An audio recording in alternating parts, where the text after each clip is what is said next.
From the studios of Farm Journal Broadcast, this is AgDay.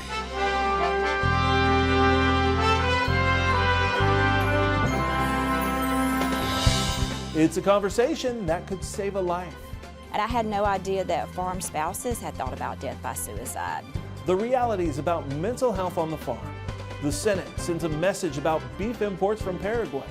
You know, whenever we have a trading partner who isn't able to or willing to meet our standards, that jeopardizes the entirety of our supply chain here in the U.S. Plus, could we finally see an end to drought conditions this spring? There is at least some risk that we could see low flows in some of our key watershed areas. The latest spring weather outlook right now on AgDay. AgDay, presented by Pioneer. What's next happens when experience meets expertise. Pioneer. What's next happens here. Good morning, I'm Clinton Griffiths. What could spring hold weather-wise for farmers and ranchers? Well, NOAA is out with its spring forecast. Overall, it is predicting above average temperatures for most of the U.S. and the threat of significant flooding to be low. Let's start with a look at those temperatures from April to June. Now, those above normal temperatures are expected across much of the Midwest, especially in the Great Lakes and the Pacific Northwest.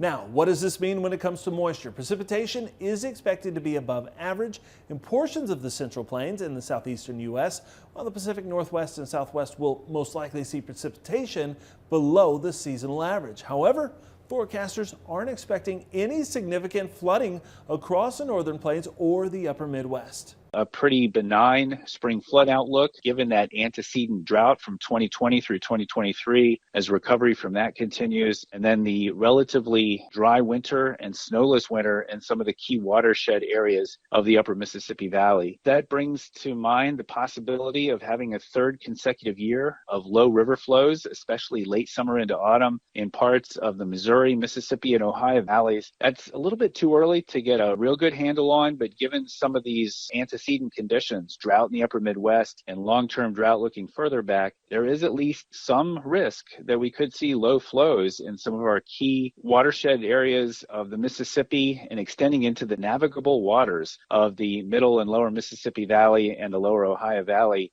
How does this change the drought picture? Right now, moderate to exceptional drought conditions exist across less than 20% of the U.S. That's better than the same time last year, thanks to El Nino this winter. However, forecasters do say the drought will likely continue or even expand across portions of the Rocky Mountains and Great Plains. Lots of wet weather over the weekend in the form of snow for many parts of the country. Meteorologist Martin Lorimore joins us with a look ahead. Yeah, we're watching as we start up that work week, seeing some snow and some storms out of this next system. It's going to be rolling over the central part of the country, seeing some heavier snowfall along areas that are right close to that freezing line. That's where the heaviest snow is going to be. Places down toward the South Dakota range and in toward Minneapolis could be seeing some of the heavier snowfall as we head into our Monday and Tuesday. But you're also looking at this cold front moving its way across the central and southern plains, eventually into the Rust Belt. Could be seeing some of these storms just south of that around the Mississippi River Valley, possibly seeing some of those stronger storms as we do get into our late Monday into that Tuesday. Continuing to see that snowfall into your Tuesday as it makes its way out of the U.S. back into Canada. This rain does continue as this cold front swings its way across the eastern seaboard. We'll be bringing in some pretty good rainfall for a lot of us going to be on the East Coast. And already eyeing that next storm going in on the Pacific Northwest as we head into that Wednesday and your Thursday. So things will be looking to stay wet, especially in those higher elevations. Could be seeing those snowfall rates increase. Take a look at this. Brownsville, Tennessee, the Haywood FFA, they sent in this picture. Talk about a lot of deer, John Deere, I guess you could say. What a way to celebrate young people in agriculture. Then with their Drive Your Tractor to Work Day, the Haywood FFA in Brownsville, they were hosting an Ag Career Day with over 100 students from the middle school and high school attending the event. It's more than 20 FFA members and the alumni drove their tractors to the high school and part of the event. Always great to see something like this. I'll have more on that forecast coming up. With spring planting just around the corner, Pro Farmer releasing its planting intentions, saying it projects total corn and soybean plantings to reach 178.5 million acres. Now that's down 900,000 Breaking it down, it comes out to 91.75 million acres of corn, down more than 3%. Soybeans coming in at 86.75 million acres, up 3.8%. For more, make sure to check out profarmer.com. The National Beef facility was scheduled to be back open today after a fire on Wednesday. The liberal Kansas Police Department reporting multiple trailers were involved in the fire that spread to the building. All employees were able to get out safely and no one was injured. Investigators say the building suffered significant fire damage on the exterior as well as some interior damage that was confined to the overhead doors of the loading docks. Now, the cause of the fire remains under investigation. National Beef officials said the facility would return to normal operations today. It has a daily fed beef harvest capacity of 6,000 head.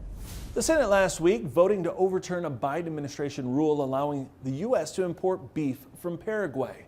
The resolution introduced by Democratic Senator John Tester of Montana and Republican Senator Mike Rounds of South Dakota back in December.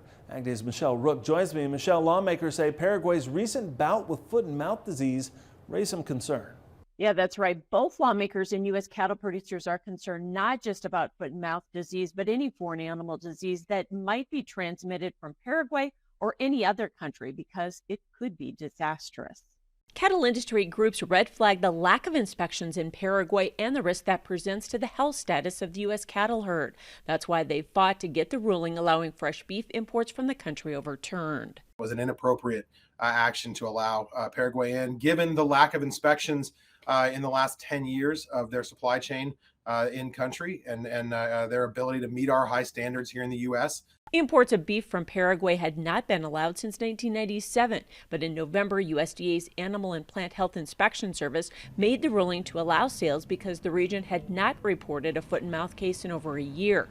But NCBA officials say that's unacceptable. Foot and mouth disease is the one we focus on, but the reality is we're always focused on those things you can't see. You know, whenever we have a trading partner who isn't able to or willing to meet our standards, that jeopardizes the entirety of our supply chain here in the U.S. Tester and Rounds filed a Congressional Review Act resolution this month to overturn the rule. A similar resolution has been introduced in the House by Texas Republican Ronnie Jackson. I'm Michelle Rook reporting for AgDay. All right, thank you, Michelle. Well, the U.S. is back on track to ship poultry and egg products to Colombia. USDA and the U.S. Trade Representative saying it comes after several months of collaborations with the Colombian Institute of Ag to resolve a trade barrier. In August of last year, Colombia closed its market to U.S. poultry out of concerns about highly pathogenic avian influenza. Colombia is our 10th largest market for poultry exports. USDA officials are once again expanding a California citrus quarantine area due to citrus greening. The new quarantine includes portions of Los Angeles, San Diego, and Ventura counties. APHIS said the quarantine includes 86 square miles in the Valley Center area of San Diego County and expands in total to more than 12,000 acres of commercial citrus. APHIS saying it is taking this action because citrus greening was detected in plant tissue samples collected from multiple locations during routine surveys there in California. Soybeans see double-digit losses on Friday, so what can farmers expect from markets here the last week of March? We'll discuss it coming up next. And later, farming is a challenging business, both physically and mentally. We'll take a look at what Georgia farmers focus on mental health in the country. AgDay is brought to you by Germinator Closing Wheels. Germinator steel closing wheels provides a 13 bushel advantage per acre in no-till and a 7 bushel advantage per acre in conventional. Do you have enough room in your bin to switch to the Germinator? Mexico made a big buy of U.S. corn, more than 10 million bushels of old and new crop. AgDay's Michelle Rook joins us with a look at the impact that had on things to end last week in markets now. Grains ending mixed on Friday. Oliver Slope with Blue Line Futures is back with us. Oliver, let's talk about soybeans first of all. Nice rally on Thursday. No follow through on Friday. Was that profit taking weather? What was going on? Yeah, just the lack of follow through, I think, was a big disappointment after breaking out above that 50-day moving average with some serious conviction, something we haven't done for quite some time. I think you have to go back to December to see that.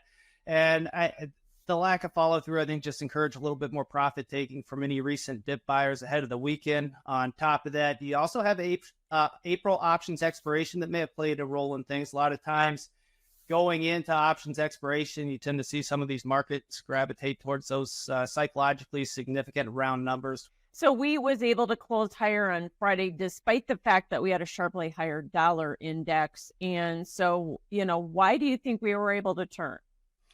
Yeah, wheat, it really had no reason to rally, but it did. And we often refer to that as a fundamental rejection. You mentioned the stronger dollar. We had sharply higher trade in the U.S. dollar at the last 2 days of the week.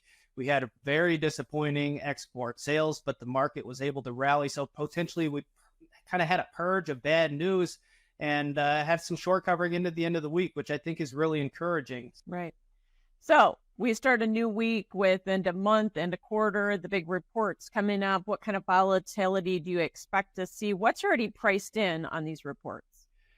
Well, the Outlook Forum kind of put the line in the sand earlier in the year. I know there's some people talking about corn acres coming in north of 93 million acres. I think that's going to be the big one that we're keeping a close eye on. I think if we do come in anywhere close to 93 or above 93, I think that's probably going to put a lid on things.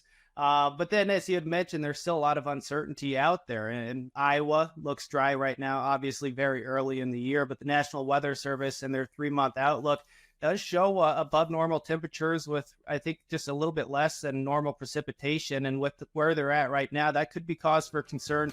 Maybe put a little bit of premium in things. But I think we do get that seasonal springtime rally. I think producers would be wise to take advantage of that.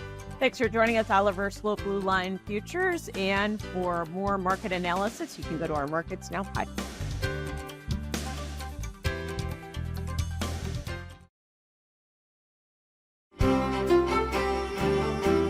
Yeah, rain has really helped to knock down a lot of the drought monitor as we head into this next work week. We're still seeing bettering conditions. There is a little bit of the higher drought totals as we get towards Iowa, but next system to roll in can bring in some rain, mixed snow. All of that will help alleviate as we get into that next part of our work week. Unfortunately, out toward parts of southeast New Mexico, seeing some exceptional drought. Not going to be seeing any rain anytime soon. I'll actually bring the precipitation for this week. You can see where that rain is going to be helping out Iowa, but there's just this pocket of not going to be expecting a whole lot of rain this week. That's where we're seeing the worst drought, although we could be seeing some decent amounts of rain out toward parts of New England and even in toward the mid-Atlantic, where several inches of rain falling this week, and some of that could be coming in as snowfall. You're seeing that snowfall estimate right there with this next system going in through that part of our weekend. This will continue into our Monday and Tuesday, seeing some of these totals getting upwards to 5, 6, 7, upwards to a foot of snow in some parts of Minnesota. It's right along that line where the temperatures will be right close to freezing. So we'll be seeing just that line right there near Minneapolis where they could be seeing a decent amount of that snowfall. Jet stream showing this low pressure moving into our Monday. This is responsible for that cold front that's moving across the southern U.S. and the snow in the northern U.S. This will continue its way across the U.S. into our Tuesday and Wednesday. Already looking at that next storm as we head into our Wednesday. But we're also, with this low pressure, going to bring in some gusty winds as we get into that Saturday, Sunday, Monday. As we do get into this next part of our work week, seeing some very strong winds as we head into this first part of our work week. Luckily, as that cold front passes us by, should start calming down those winds as we get into our late Monday into our Tuesday. Ada, Minnesota, going to be snowy. Highs just below freezing, around 28 degrees. Lake Stevens, Washington, it's going to be a wet one. Surprise there, temperature around 50 degrees. Finally, Brownsville, Tennessee, warm, high 69.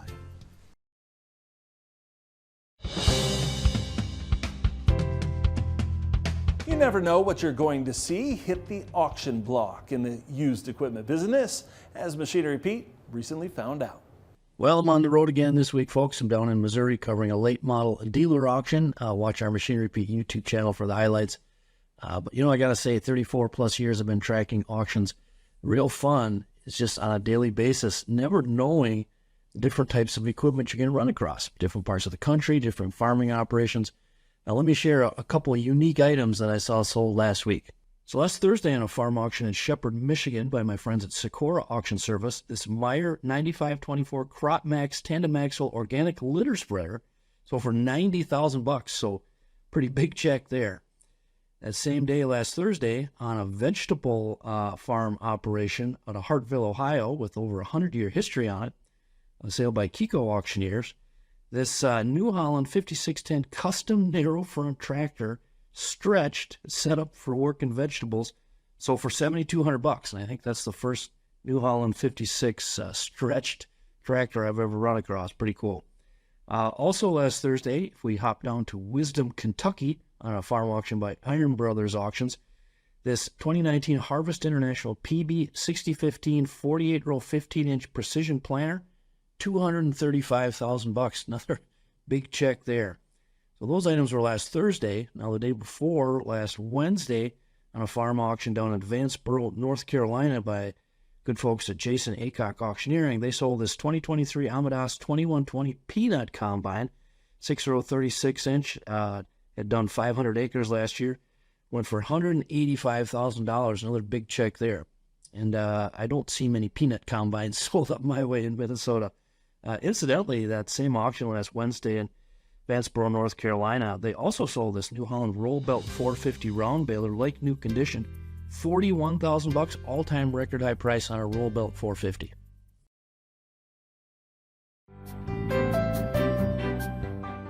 It's a conversation that goes beyond the fields and the livestock. According to CDC, farming in the U.S. is among the most stressful occupations, with a suicide rate of about 50% higher than the national average. Kenny Bergami of the Georgia Farm Monitor talks with one producer who's leading the charge to help farmers find help. Being out here, does that help you deal with the stress that you have in your life? Yes, sir. There's no better place on earth, to me, than being out here with the cattle every day and doing what we do. There's no more, to me, I can't say that for everybody, but there's no more peaceful place on earth than this. I mean, we can solve a heap of problems together, she and I, and it just gives me a perspective, if you will. Are there enough resources, in your opinion, for farmers that are facing the stress, thinking of ending it all with suicide? Do you believe there's enough resources for farmers to reach out to get that help that they need? I think we're getting there. We got to start somewhere. As an industry, I don't think people understand what we do. I don't think people understand what we face as an industry. They're trying, but this is not a problem that you can manage from the outside in. We've got to help each other. We got to reach out to our neighbor and say, hey man, you all right today? Or I notice you're kind of out of sorts. Everything all right? I think we're going to have to manage it within the industry to a certain degree, help one another, and then also help those people that are trying to help us understand what we do. You talk about the different stresses, physical toll that farming takes on an individual. I see your arm. Tell us about that. Well, this is a surgery that's related from an accident from years ago. It's just a recurring deal because of things going on in what we do for a living. I knew that mental health, we were in a crisis for sure. I had no idea what the numbers were going to be like for farmers. It just never really crossed my mind, and it was really shocking when I saw the data. And I had no idea that farm spouses had thought about death by suicide. And it was only until, my husband told me that he had thought about it before. It shocked me. I had no idea. And I don't want other spouses to be, to come home and their husband tell them something like that. What role has your faith, played in dealing with stress and just the challenges of what you do day to day? Everything. I mean, there was a time in my life where I was embarrassed early on. I started this walk when I was trying to farm when I was young, late teens, and I was infantile in operation and infantile in my belief system at the time. I was embarrassed to say, God, I need you. Now that's the default. I know there's a plan in everything that goes on. Even with this, there's a plan. And whether it be how I handle the situation now or whether he steers that vehicle another direction, I don't know what it'll be, but I'm listening. But there's no greater leap of faith than agriculture and a farmer and a rancher. And I may have added some more words to it than he did or she did, but there is no greater leap of faith than what we do for a living. And faith plays everything or plays a big part in everything I do every day. So without it, it'd be a whole lot worse than it is. And so it's everything. And our thanks to the Georgia Farm Monitor for sharing that very important story with us. And that's all the time we have this morning. We're sure glad you tuned in. From all of us here at AgDay, I'm Clinton Griffiths. Have a great day.